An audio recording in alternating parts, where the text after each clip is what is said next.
You were the leader of the oppressed group, and then all of a sudden, you're the leader of the liberated group. Tell me about the transition that had to take place in your mind when all of a sudden you went from one day being the leader of the people that were being murdered, slaughtered, 1 million, and killed like that, and then all of a sudden you're leading the liberation. How did your change in thinking have to take place, and what changed in your actions? Well, it takes a long time. First, it is the life that I personally lived and many others lived before the liberation process. And there was desire to correct what we thought was wrong. And in that process, you are thinking of what needs to be done, or what you need to do, or what your responsibilities are to move from what you think is wrong and that you have lived under the oppression. Then you want to fully have responsibility in bringing about what is right for people, not only for yourself, the person that has suffered the injustice, but also what affects others as well, including making sure that even those who did wrong to you do not have to suffer the same when you have assumed that responsibility. You rather want to create a distinction, make a difference between end it. That, yes, and end what is wrong and put in place what is right. One of the things that impressed me when the first time we met, and I asked you to tell me your story, and as you led the RPF back in to liberate the country and to end the genocide when people were being slaughtered right and left, you did not allow your troops to do revenge killings. Now let me put this in perspective. Let's say you're a soldier and you come into the community and your whole family has been killed. 27, 28 members of your family's killed. Your mother is laying there on the floor writhing in pain. There's the guy who did it and you've got the gun.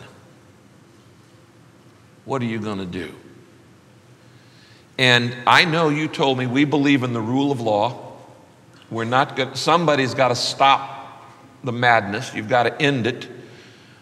How did you handle two things? How did you handle your natural desire, everybody's natural desire, to get revenge? And how did you confront the victim's natural desire to want to get revenge in a whole nation that had been victimized? It starts from trying to understand really what is at play here and what the issues are. And there are two things one has to do. One is to communicate directly and try to reason with the people on any side and make sure that people understand it. At the same time, we put in place mechanisms to make sure that once there is a crossing of a certain line, then some actions have got to be taken so that you don't have another chaos. So you don't have a second genocide. Absolutely. Too. Yeah. And so there was constant communication to our people, to the fighters, at the same time to the victims, that if people carried out revenge, it will only continue to be a cycle of violence. So, and in the end, we won't bring this matter to an end. We will only see revenge, just the latest cycle, creating another, leading to another revenge, and so on and so forth. Yet the intention here was to bring about a situation to return some sense of sanity so that you have where to start building from. So this communication and making sure that the message. So you're telling them constantly, don't do this, don't do this. Day and night. Now, as you could see the tide turning and you're in control, Yes. You're telling them no retaliation. Yes, and as you talk to them, as you communicate with them, and fortunately there are others in the leadership who also understand and they are doing the same.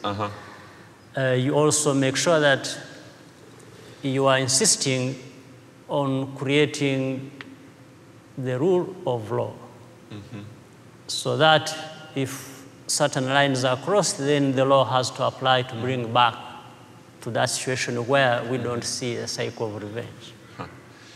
Now, I know you deeply believe in the rule of law. The other thing that really impressed me about the way you handled the genocide was not just that you refused to let your troops retaliate, but once you had liberated the country, rather than immediately assuming the presidency, you brought the opposition back and reinstalled them as president, the vice president. I've never seen that done anywhere before. Anywhere you liberate a country, you're it. That's called a coup, okay?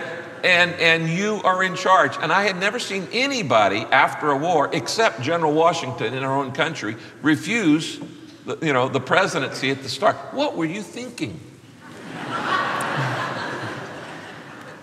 First, my thinking was, all along, I was into this. I was in the struggle. Later on, led that struggle. Not really because I wanted to be president. Yeah, you weren't in it for the presidency. I wasn't looking for that. I was just struggling to restore my rights and the rights of my people and the rights of all Rwandese. So it wasn't about me fighting to be president. In fact, I wanted that point also to be properly understood. In fact, at the beginning, during the negotiations, we had the peace process. Yeah, Arusha. Just before Arusha process, just before the genocide. Yeah. As we reached the conclusion of the peace process, and there was a sharing of power, positions, and so on. When I was asked both by my own party, the Rwandese Patriotic Front, and in fact, the government then was interested in understanding the position I would be taking at the time, because I was the commander of the forces and the vice president of the RPF, the political wing. And I told them I actually didn't need to become anything, that I would be interested in having the RPF leadership, the others reintegrated in the government, and for me, I would not mind if I didn't get any position.